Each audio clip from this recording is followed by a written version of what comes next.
Okay, so last year I spent 365 days testing AI tools. That's 52 tools, basically one tool every week, like a person who has completely lost perspective on what a normal hobby looks like. At one point of time, I had like 17 tabs open just comparing AI tools on a Sunday. My friends were genuinely worried about me, but I came out with something I wasn't expecting at all.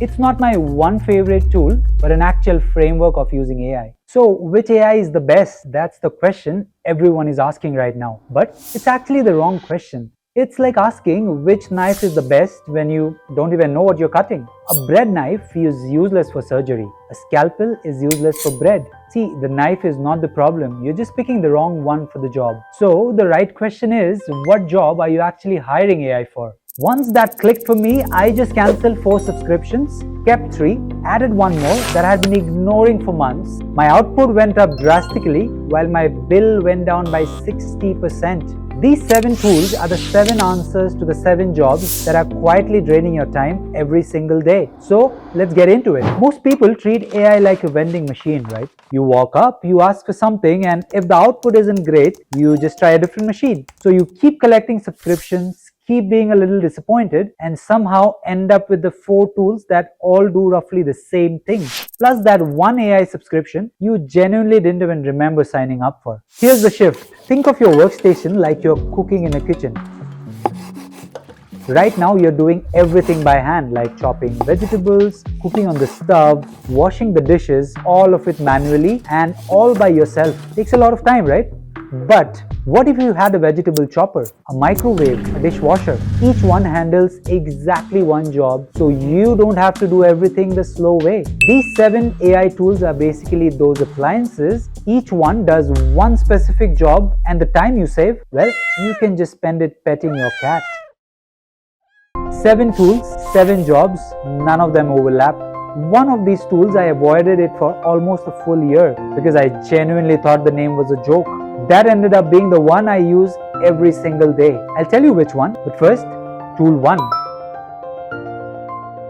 Wispr.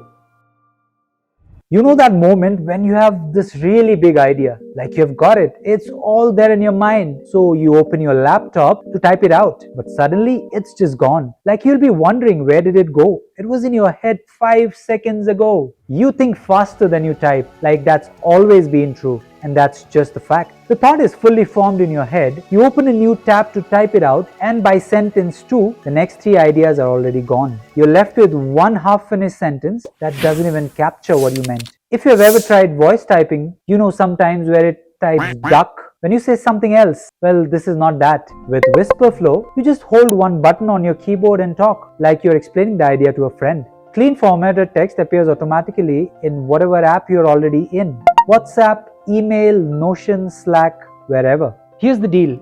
You speak 3 times faster than you type, and that's not a rough estimate. That's the actual ratio. So every prompt, every email, every brief, 3 times faster before you have opened any other AI tool. One honest limitation is that it needs a quiet environment. Like when it's crowded or noisy, the AI can't pick up much accurately. But at your desk, this just changes everything. With Wispr, I have saved about 20 minutes every day. If you multiply it with 250 working days, that's about 83 hours saved per year.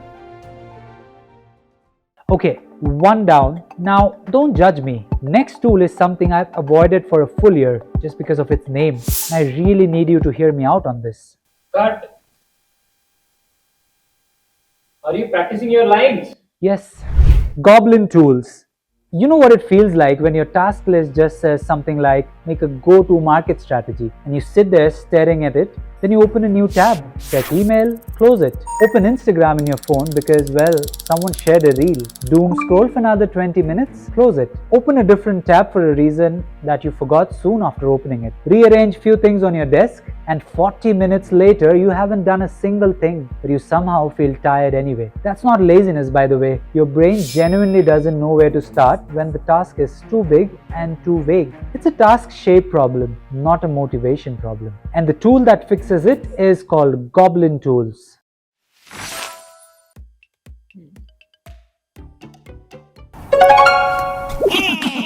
Goblins. That's it. We're going with goblins.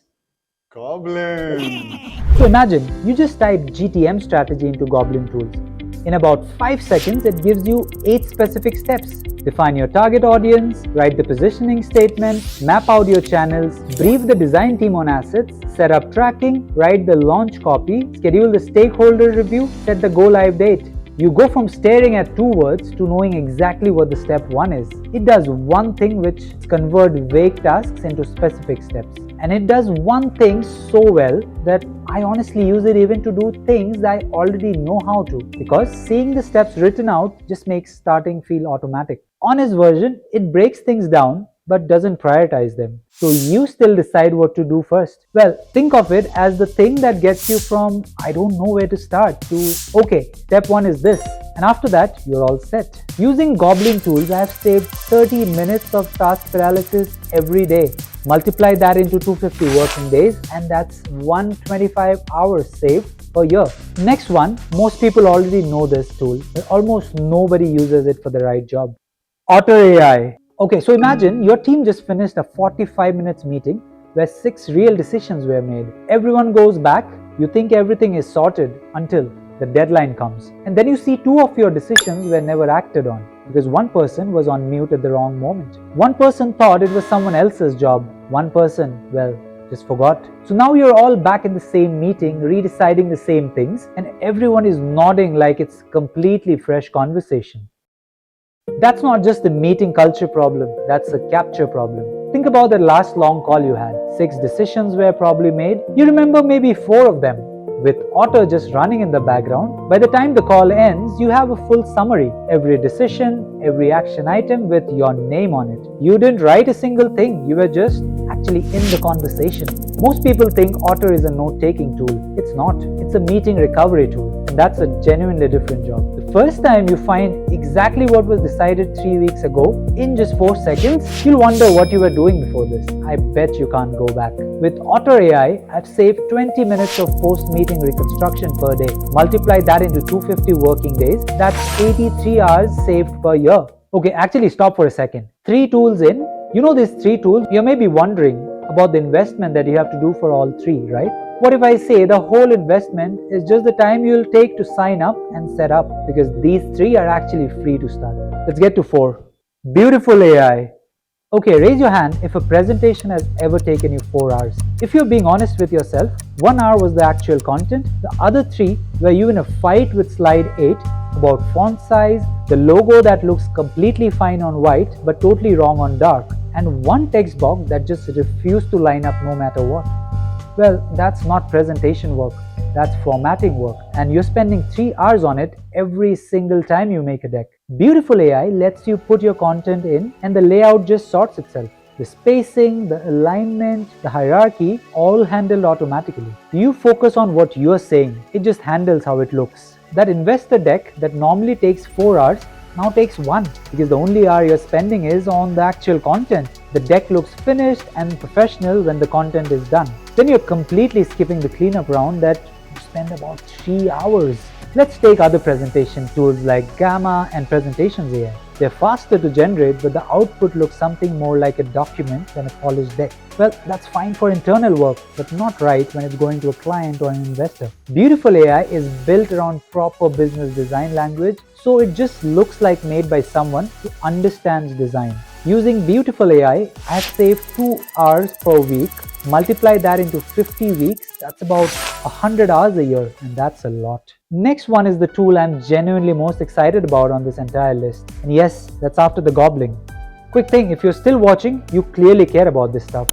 Hit subscribe, it really helps us make more of these. Let's move on to the next tool. Napkin AI.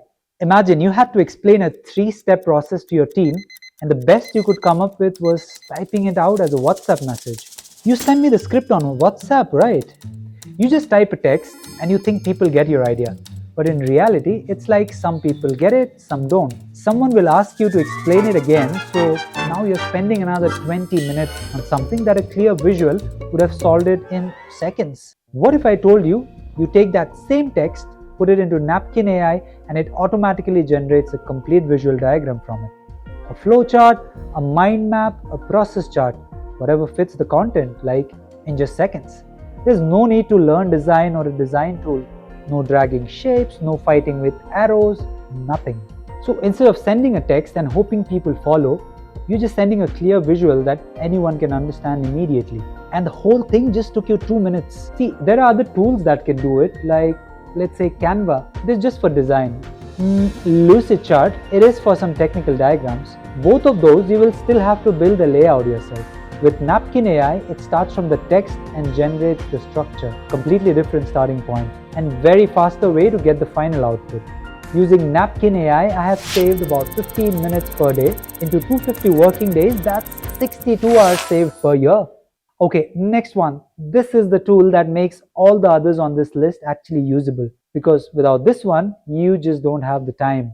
Reclaim AI. Imagine you open your calendar on a Monday morning to plan the week and every single slot is already filled with someone else's name. Meetings with Mary, catch-ups with Harry, check-ins with Larry, and those meetings have been recurring so long, nobody even remembers who set them up.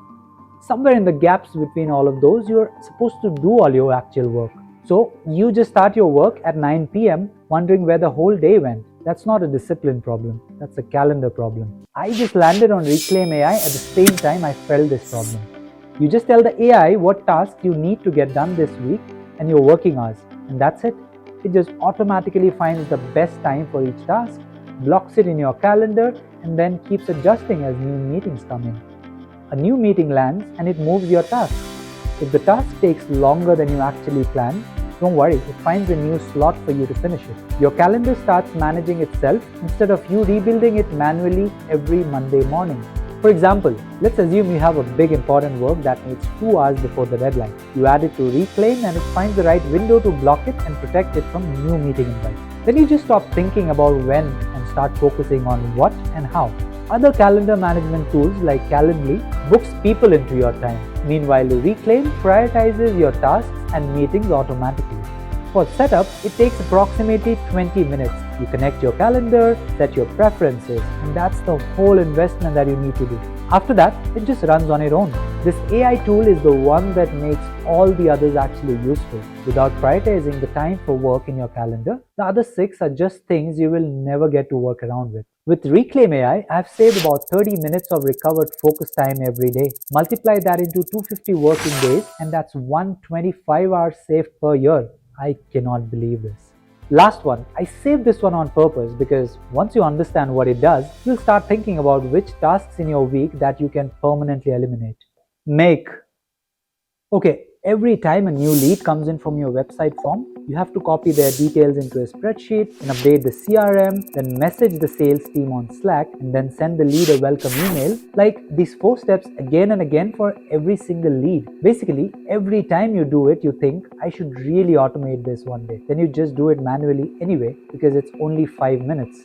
5 minutes multiplied by 20 working days multiplied by 12 months, well, that's 20 hours. That's 20 hours a year. Just gone for a task that should not need a human at all. In this tool, you just draw that workflow once on a canvas, form submitted here, spreadsheet updated here, CRM updated here, Slack messages here, welcome email here. That's it. From that point on, every single time a lead comes in, all 4 steps happen automatically in seconds. You build that workflow just once, which probably takes about an hour, and it runs every day for the next year. Like every lead is processed, every step is completed without you even touching it.